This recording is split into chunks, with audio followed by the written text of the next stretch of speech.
Lupa yang mengakibatkan lalai dalam gerakan dan terkait dengannya, dalam bahasa Al-Quran disebut dengan sahwun namanya.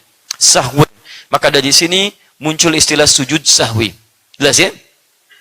Dan ada dua jenis sujud sahwi sebagai tambahan. Dan dua jenis ini diriwayatkan langsung oleh dua orang sahabat berbeda. Jadi sebagai informasi untuk kita, pertama, ada dari sahabat Abdullah bin Buhaina.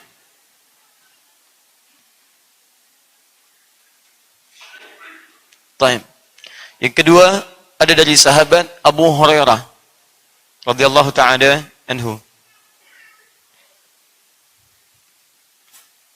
Dua-duanya tercantum dalam Sahih Al-Bukhari. Satu nomor hadis 1224, satu nomor hadis 1229. Dua-duanya sahih. Juga yang ini ada di hadis Muslim, nomor hadis 570. Yang ini mengajarkan sebelum salam, yang ini menunjukkan setelah salam. Jadi sujud sahwi bisa dilakukan misalnya sebelum salam,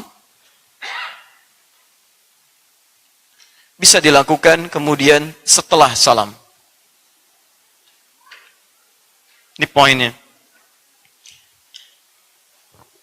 Paham ya? Sampai di sini bisa dimengerti? Nah, kapan kemudian rincian sebelum salam dan setelah salam? Itu ada beberapa turunan, ada beberapa kondisi. Umumnya, kalau sekiranya dalam gerakan sholat kita, atau dalam prosesi sholat kita, kita melakukan misalnya gerakan-gerakan menambah dari yang semestinya, karena kita ragu di dalamnya misalnya, atau kita paham setelah selesai menunaikannya, maka sujud sahwi dilakukan setelah kita menunaikan salam. Jelas? Misal, sholat subuh berapa rakaat? 2 rakaat. Dalam keadaan tidak sadar, Anda mengerjakan 3 rakaat misalnya. Maka setelah Anda selesai salam, Assalamualaikum, Anda tunaikan kemudian sujud sahwi. Paham sampai sini?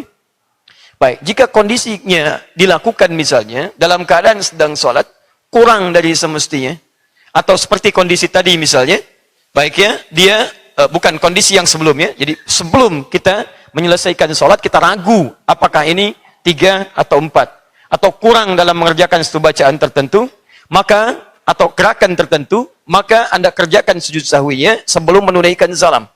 Di Anda setelah tahiyat selesai, Anda tunaikan kemudian sujud, dan Anda bangkit, Anda sujud, Anda bangkit, Anda salam.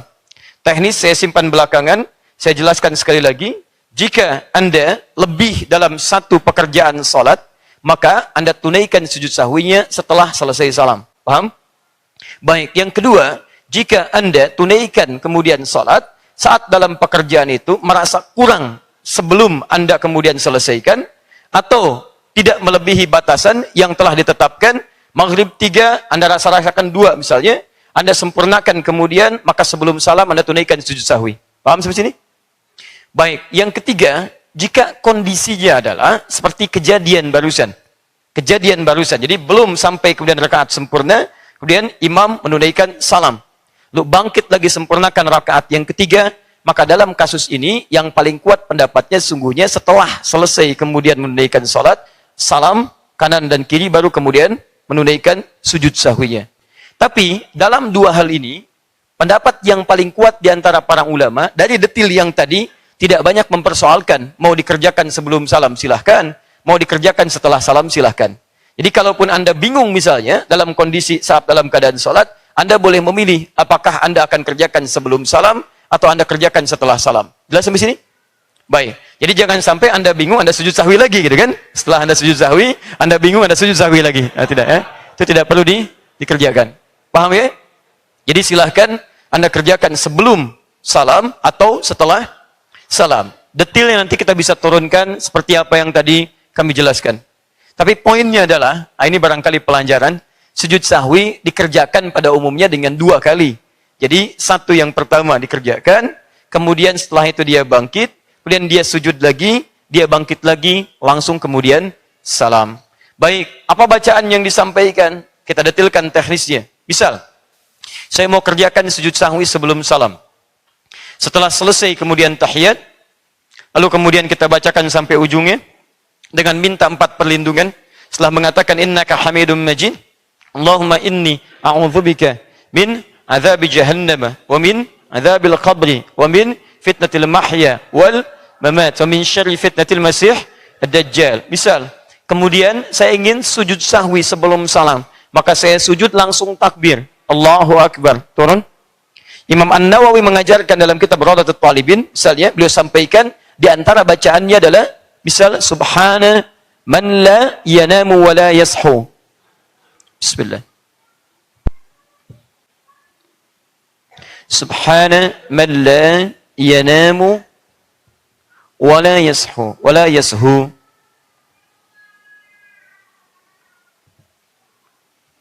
Subhana man la yanamu wa la yashu. Ini bacaannya. Maha suci Allah, zat yang tidak pernah tidur juga tidak pernah lupa. Baik, kenapa ada dua kalimat ini? Karena kemungkinan orang-orang yang lupa dalam salatnya, baik dalam gerakan atau bacaan, hanya ada dua penyebab. Yang pertama adalah ngantuk, dari ngantuk itu kemudian tidak bisa konsentrasi dalam salatnya. Pernah kejadian Anda salat subuh kemudian tidak konsen? Baik ya, subuh sebetulnya 2 rakaat, tiba-tiba jadi 3 gitu kan? Baik, atau dalam keadaan salat malam, ada rasa kantuk masih terasa, dan itu mempengaruhi keadaan salatnya. Yashu, ya lalai yang disebabkan bukan karena kantuk, macam-macam. Macam-macam, karena banyaknya pikiran, karena ada sesuatu yang mengejutkan, karena bacaan-bacaan yang kemudian menghadirkan gambaran tertentu dalam praktek salat, disebut dengan sahwun namanya. Yang ini yang dibacakan oleh Anda, begitu Anda kemudian turun pertama, Allahu Akbar, langsung Anda katakan, Subhana man la yanamu wa la yashu. Anda bangkit lagi, Allahu Akbar, duduk, langsung kemudian Anda sujud lagi, Anda katakan lagi, diulang dua serupa, doa yang serupa, Anda bangkit lagi, setelah bangkit, langsung Anda kemudian salam. Tidak perlu mengulang bacaan tahiyat yang semula. Jelas ya? Baik. Ini baik dilakukan sebelum salam, ataupun dikerjakan setelah salam. Taib. Kalau kemudian Ustaz, saya kerjakan, dan saya tidak tahu kalau itu dilakukan dalam keadaan 2 kali misalnya, saya kerjakan 1 kali, karena ketidaktahuan yang saya sebabkan, maka bagaimana kemudian kondisinya? Orang-orang yang tidak mendapati pengetahuan, maka dia masuk dalam kategori orang-orang ma'dzur, ma'fu anhu, orang yang termaafkan karena ketidaktahuannya, dan dihukumi dia dengan kadar ketidaktahuannya, dan sah ditunaikan salatnya, dan dilengkapilah kemudian dengan menunaikan amalan-amalan salat sunnahnya. Paham sampai sini? Baik, semoga ini menjadi bekal bagi kita, kalau satu saat teralami peristiwa serupa, bacaannya sudah paham, gerakannya sudah paham, dan waktu kita mengerjakannya juga bisa dipahami. Baik, saya cek dulu ya, untuk memahamkan kesimpulan yang sempurna. Kalau terjadi orang lupa dalam keadaan salatnya, lupanya misal menambah gerakan dari gerakan semestinya, maka kapan dia menunaikan sujud sahwi? Sebelum salam atau setelah salam? Baik, jika dia lupa dalam salatnya, dalam kategori kurang mengerjakan gerakan bagian dari gerakan salat, atau dia ragu-ragu apakah ini sudah sempurna jumlah rakaatnya, maka kapan dilakukan sujud sahwinya? Sebelum. Jika dia menyadari bahwa apa yang ia kerjakan dalam salatnya, misalnya lebih daripada apa yang semestinya, seperti subuh 2 rakaat, tiba-tiba dia kerjakan 3 rakaat, kapan sujud sahwinya?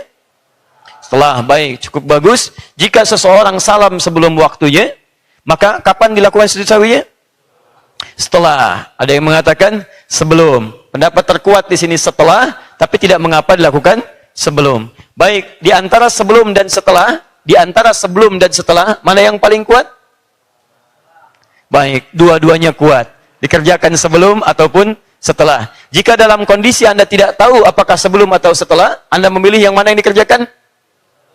Bebas, mau sebelum, mau setelah, silakan. Ya setahu Anda saja silakan. Anda mau kerjakan sebelum benar, mau Anda kerjakan setelah juga benar. Paham sampai sini? Taib, jazakumullah khair.